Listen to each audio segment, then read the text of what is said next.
And a good afternoon, everyone. Welcome to Issues and Attitudes. My name is Jeff Owens, Interim General Manager at WEIU. And today we are going to be talking to Mr. David Vanderport. He's a 20-year police veteran and author of the book Inside a Cop's Mind. He joins us on the phone today. Welcome, David. Hey, thanks, Jeff. I wish I was 20 years old. So well, appreciate you. You knew me then. Yeah, exactly. We've known each other for a while. Well, appreciate you calling in on this Monday. And I tell everybody when we say Vanderport wrote a book, have you got that a lot? Yeah, because most people don't believe I can even read. So when they say I wrote a book, hey, spell check is a wonderful thing. I will say that much. But yeah, I get that occasionally. There you go. Well, let's start with a little bit of your background, and then we'll get into the law enforcement and about your career. Okay, so I studied criminal justice at Lakeland College back in the 90s, and I was hired in 1997 at the Coles County Sheriff's Office, where I worked in the jail for a little while. Then I became a patrol deputy for about a year and a half. Then I was asked to go to the Central Illinois Drug Task Force, which is attached to the Illinois State Police. Those were back in the meth heydays, the early 2000s, so we worked about 150 meth labs a year back then. But I did that for about 3 years, decided I wanted to get paid for putting my life on the line, so I went to the Mattoon Police Department and made a little more money, where I worked patrol, I was a detective. I got an opportunity to do a lot of great things. But overall, between the two departments, three if you count the state police, I worked 20 years before I became disabled in the line of duty. There you go. About 3 years ago. Did you always know you wanted to be in law enforcement growing up? No. Matter of fact, whenever I was at Lakeland, I changed my major 4 times. I started out, I believe, as a history major, then went to engineering and decided math classes were way too hard for this dummy. And I don't know what was between engineering and law enforcement, but I settled on it because, at the time, I came from, there's 3 types of people that get into law enforcement, in my opinion. It's either generational, you have somebody that you know in your family that was a law enforcement officer, which was that wasn't me. Military people, there's a lot of military in law enforcement, or people from the wrong side of the tracks, or poor people like me. So that I kind of decided, that kind of drove me into it, I think. There you go. Now, change. Along the line of your law enforcement career, did writing a book ever come to your mind? I mean, or does it just happen recently? Take us through that process. I always joked that I would write a book someday because of all the crazy things that we saw. My book was going to be more humor, funny side of policing, but I never thought that it would come to fruition until a couple of years ago. I was going through some tough times mentally. I was depressed. I'd lost my way because I thought I'd lost my identity. I was a police officer for 20 years and really nothing else. So I didn't know what to do. I met up with a college professor, Dr. Whitlow, who wrote the introduction to the book. He and I started discussing back and forth the possibility of doing a book based on some of the things that I went through. And so, then I started writing things down. It was more therapeutic than anything in the beginning. And then here we are 2 years later, almost exactly, and we have a book on our hands. So the book's titled Inside a Cop's Mind. And I guess the most amazing part of this whole thing, and even though we've known each other and I didn't know you were writing this book, is the timing of the release of this book is either perfect or imperfect, however you look at it, with what's going on in our country. How have you had to be able to grasp that with what's going on in the country right now with policing and the fact that your law enforcement officer just wrote a book that really delves into what cops think when they're either on duty or off duty? Yeah, we didn't purposely I wanted to see the book released like around the Memorial Police Officers Memorial Week, which is in early May, like May 10th through the 16th, I believe, this year, or right around there. So we released it, thinking that. Well, then, a week and a half later, Mr. Floyd was killed in Minnesota. So it kind of brought police officers and mental wellness in police officers to the forefront. So it has been quite a ride, to be honest with you. Just watching all the things on the news and how people are bashing police and making them out to be the enemy, and it's not something that is enjoyable. I will say that much. I understand, and that leads right into the thing that I think you wrote the book most about is mental health. When we think about police officers, we think about the rough, tough guys that are out there on the streets every day, or whatever you think about a police officer. But mental health is the one thing we don't ever think about. You want to bring that to the forefront because you've had issues. I know some of your fellow officers, and as you talk to people around the country about mental health is a gigantic issue in the law enforcement industry, right? It is. Yes, sir, Jeff. That's a wonderful question. It really is. I don't think that there's enough light on it. People want to think, or actually police officers think of themselves mostly type A personalities, rough and tumble. I don't need help where the mind is concerned because I take care of my body by working out or doing other things. Well, a lot of times we don't think about how are we dealing with all of the things that we see, the car accidents, the children that get beat up, the wives that get beat up. Those things add up over the years. And if you don't find a healthy outlet for that, I promise you will find an unhealthy one. So with that being said, this book is based on fiction, but there's a lot of stuff that's really, based on some true stories that you went through or your fellow officers went through. So how tough was it to write about this stuff and put your quote unquote fake life or, some of it real out there for the world to read?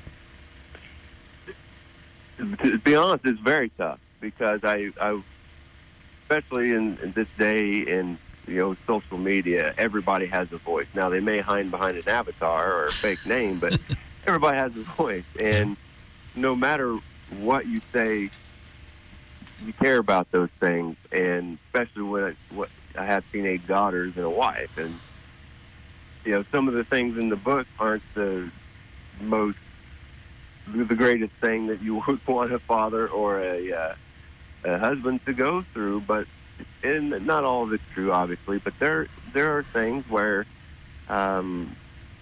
it wasn't the easiest, but I felt that it had to be done to lend some credibility to the book and to bringing mental wellness and policing to light. And I would also say that if you are a young child, this is not a book for young children. This is adults only book.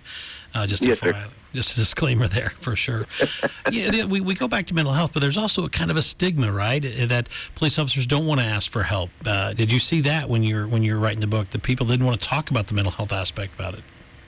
Certainly, but I think it's well, I would say it is a little different than general citizens is what I will call regular society. Yeah. There is a stigma attached to it there as well, but not as much as 20, 30 years ago. So I hope and pray that along with that, policing will follow and the stigma will be lifted on law enforcement like it has been in the general public. So if there's an active officer right there that's watching this or listening to this down the line, however it may be, what's the best course of action for that person who's having some mental health issues to do while on duty so they can maintain their job and feel good about themselves? There's not a lot of places to go to, unfortunately. If you were to Google police suicide, more than likely it would come up suicide by cop, which I'm sure you're familiar Yeah. with. The subject is mentally unhealthy and forces cops to shoot him. But I have found some places, folks can go to. BlueHelp.org is a great place. Police1.com is another place. These are places that are geared only towards law enforcement and their families. But if there are places the general public goes to as well. There's nothing wrong with just going to a local place also and getting some help. Around here, Sarah Bush, they have great facilities out there and some fine folks to talk to.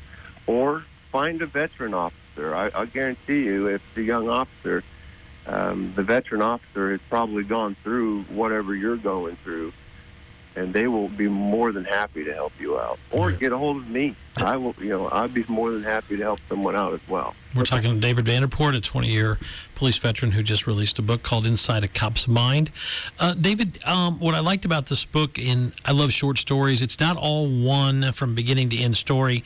It's a collection of short stories and little segments that kind of encapsulate different parts of a cop's life on and in and off of duty. Was that your choice to do, Mr. Whitlow's, or was it a combination? How'd you come up with that idea? I believe it was a combination because I didn't want to get into a novel where I got caught up in minute details and left out the big picture message, which is the mental health of law enforcement, mental wellness of law enforcement. Sometimes you get lost in a character or something, and then the whole message is lost. So, and also, I know I have a short attention span, and I like to read like short stories like that. And when I can read 2 or 3 pages, 4 pages, and that's the end of the chapter, I'm like, yes, I finished the chapter, so I can put the book down for the night. Well, because I don't like putting the book down in the middle of the chapter, so I thought that. Yeah, I agree. That's the way I read it. I would read 2 or 3 chapters, and then I could stop, and I didn't think I was missing anything because I knew the next chapter was going to be a little bit different or a different subject matter. Speaking of that, though, I wanted to ask you, what were some of your favorite? Do you have a favorite chapter in the book that? I know, and there's a lot of them. I have the book that's in my office. I don't know how many. There's probably 30 or 40 chapters in there. 27, 27, I think, okay. altogether.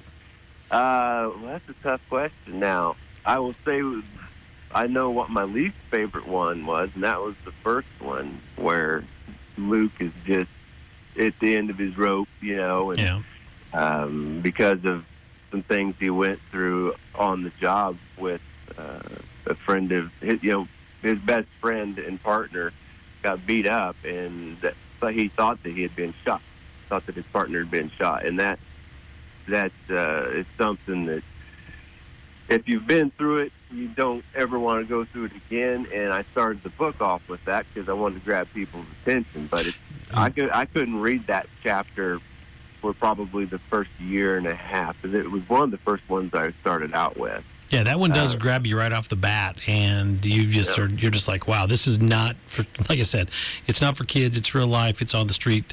What a police officer and law enforcement goes through. It is real life. Yes, there are aspects of the book that are certainly taken from either things that I encountered or friends of mine encountered. And I'm just trying to think, Jeff. That's a great question. I probably should have had that one loaded, huh? Well, you don't have to be prepared. I can't give you the questions ahead of time, so there you go. And I want to talk about some of your policing friends, the ones that are maybe still on duty, off duty, or retired, or whatever.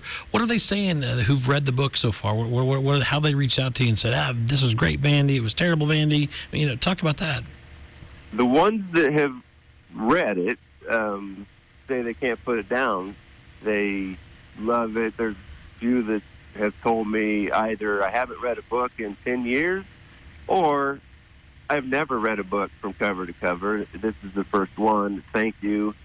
And I've actually had some officers that I don't know get a hold of me on Facebook and saying thank you for bringing mental wellness in law enforcement to the forefront. This is something that needs to be talked about. Nobody wants to talk about it. So I've gotten really good response. Now, the ones that don't like it probably would never tell me they don't like it. So that's how it goes. I understand. Go back to your career. I know you had to unfortunately retire due to injury. How much did this play a factor into the writing the book and the mental health when you can't do something you love anymore? It's like you've lost, like I said, you've lost your identity, because I mean, I had hobbies and things, but nothing like the profession of law enforcement. And once that's taken away from you, not because you chose to retire, but because you had to, because of a physical injury, it was very tough. It's something, I don't know that I'm over it yet, and I don't know that I ever will be, but I continue to strive to be better and persevere, and maybe through the things that I went through, other officers will get help and read this book or hear about it and say, okay, it's okay to go ask for help. He did, he got help, and he's still going through it. He's not afraid to talk about it on public airwaves, so I can talk about it in private with someone else. So I just pray that that's the direction that comes from this book. The one word when I read the book, and I think you went back to a couple of times in the book, is the word the grind of every day being a police officer. Talk about what that means and the toll it took on you and other officers. The grind to me is you get to work at about 5:50 a.m. for a 12-hour shift. You have no idea what's coming at you. You may sit through 2 hours of running radar on South Route 45 and have nothing, and then all of a sudden you have a house fire where you get there before the fire department does, and you have to go in and help people out, and then after that you go to a house where a child was beat up, and then you go back to the police department and try to relax, type a report, and you hear the phone go off saying that there is a wreck on I-57, possible fatality. So it's like a ping pong ball bouncing around. You just never know what's coming at you. Now, it's exciting, don't get me wrong. For the first 5-10 years, it was the greatest thing in my life, and then it just starts to wear you down over time, and it just puts you in a state where you will either find, like I said, a healthy way to deal with it or an unhealthy way to deal with it. And unfortunately, some turn to drugs, alcohol, those sorts of things, which I think I covered in the book as well a little bit. I touched on that, but I'm trying to get officers to not go towards the unhealthy decisions. Get help. Ask for help. There you go. That was a great answer to that, because that word grind, it just, when you said that a couple times in the book, and I think even on the back cover, it stuck with me for the last couple of weeks. I also want to talk a little bit about one part of the book, and I don't know if this is true because it's based on fiction, but really aggravated me was but when the meth bust and you guys weren't really didn't have the right suits, the right clothing to be doing what you're doing, and you had to kind of, the stigma, not the stigma, but that stuff kind of stuck to you, right? I mean, it was really hard to read. It made me mad because you didn't have the right equipment. Is that a fair assessment? Yes, that's true, and I don't know so much these days, but back then we were dealing with a lot of meth labs. We needed Tyvek suits, we needed gloves, SCBAs, things that breathing masks, those sorts of things. We just didn't have them. Number one. Number two, we really didn't know any better because we weren't properly trained, and I still have some lung issues to these days. I don't know if it's from dealing with meth labs, but I'm sure it didn't help breathing in all those fumes. And then there are several other former officers and current officers that I know that have issues that I could attribute to that as well. But it's a problem. I know that funding is an issue, but you have to make sure that your officers are properly, number one, trained, and number two, equipped. And sometimes administrations get lost in the dollars and have no sense when it comes to that, and it's unfortunate because the men and women of law enforcement will go do the job that they are asked, no matter if they have the right equipment or not, and it's just unfortunate to see. What do you miss most about being a police officer, David? The camaraderie, no doubt. I miss the men and women I work with. There's just so many great folks, so many different lives and lifestyles that I don't have contact with on a daily basis anymore that I miss. The 2 a.m. Talk with my best friend Travis Easton, we sat there, and some of the things that we could come up with at 2 a.m. on a Monday while we're sitting in the parking lot of CVS, we solved the world's problems. But those were things that I miss. That I miss the men and women more than anything. I really do, and I miss feeling like I contributed to society in a healthy way, helping folks. There you go. What don't you miss about being a police officer? I don't miss the 3 a.m. call out when I was a detective, interrupting my REM sleep. And I certainly don't miss obvious. The obvious answers are the domestic, the child, and anything that has to do with the child and the negative light. Those are the obvious answers. But yeah, I don't miss. Okay, no, I'll give it another answer. I don't miss the crappy coffee that they had us drink. That's what I don't miss. Besides the mental health aspect, which I know is the real reason you wanted to come on the show today, but what do people not know about law enforcement besides that there's a mental issue with some police officers? What do we not know? Not know, if I can talk right. I would say the men and women of law enforcement are human too. They have lives outside of their jobs. Now, I will admit that for a while, law enforcement became my life, and that's unhealthy. You can't let your profession rule your life. You have to have healthy outlets. And I would say that the general public needs to know that, a cop, number one, they don't want to, in a cookout setting, talk about a speeding ticket that you got and how big of a jerk the cop was. They talk to them like they're a regular human, because they are. I think that's the number one thing people don't think of, is that. Yeah, it's the whole, hey, have you ever shot anybody? Yeah, it's a thing, Right, yeah. What kind of gun do you carry? Do you have it on you now? Can I hold it? I get you. Your goal for this book is to get the mental health awareness out. Other goals now that the book is out, that you want people to know about? Relax and hang out with my family this summer. Now, people have asked me, are you going to write a second book? Oh, that was my next question, man. Well, hey, I can read your mind. No, and I might, but I have thought about it, and if I do, it will follow the track of what the book was originally going to be, which would be a humorous book, because there is a humorous side to law enforcement as well. We have hours and hours and hours of downtime, so we come up with some pretty funny prank wars that went on. I bet.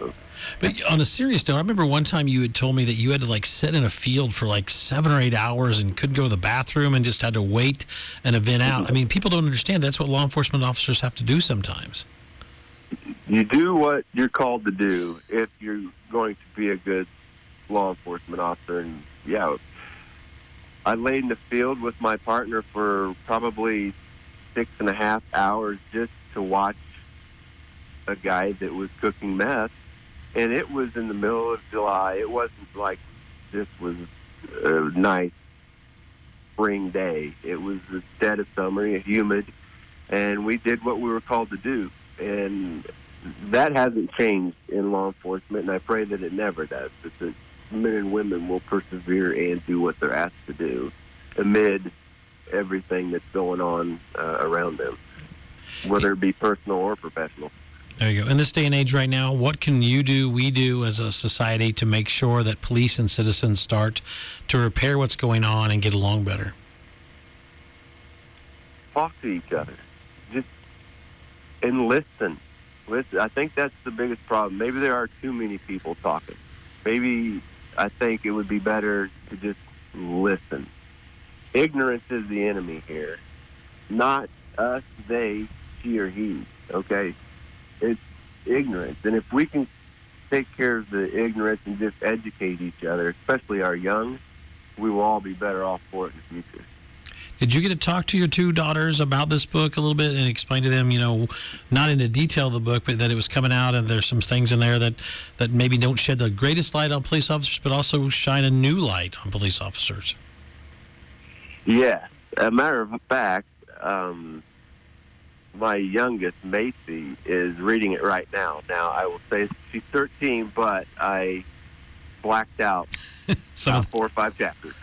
So I think you can't read these till you're 21. I'm glad you said that. Okay. We got a few minutes left. We're talking to David Vanderport. He just released a book, Inside a Cop's Mind. David, if someone does want to find this book, is it best to go to Amazon or is it locally available? Talk about that. Amazon.com, not the app. You have to go to Amazon.com and type in Inside a Cop's Mind or my name, David Vanderport. The book will pop up. Locally, I will always have copies on me and be happy to sign them. But Bob's book here in Charleston, now he's not open for you to walk in, but on his website, bobsbook.com, he has some copies to sell as well. All right. We got a minute left. What about advice to young police officers, or maybe someone's thinking about going to police academy? What would your David Vanderport advice be to them? Become a fireman or firewoman. No, seriously. I would say that the job is not what you see on TV. Speak to current police officers and former police officers. Become informed about the job. Know what you're going into. Know what you're getting yourself into, because it's not all lemon drops and gumdrops. There are going to be more down times than good times, but in the end, you'll be a better person for going into the profession because of the lives you get to save and change. Real quickly, would you let your kids go into law enforcement? Which one? Either of them. Yes. I hesitate, but yes, as long as it was an informed decision, and I would help her become informed. We're out of time. Thanks so much, Mr. David Vanderport. Best of luck with the book, and we'll talk to you soon. Thanks, Jeff. I really appreciate it.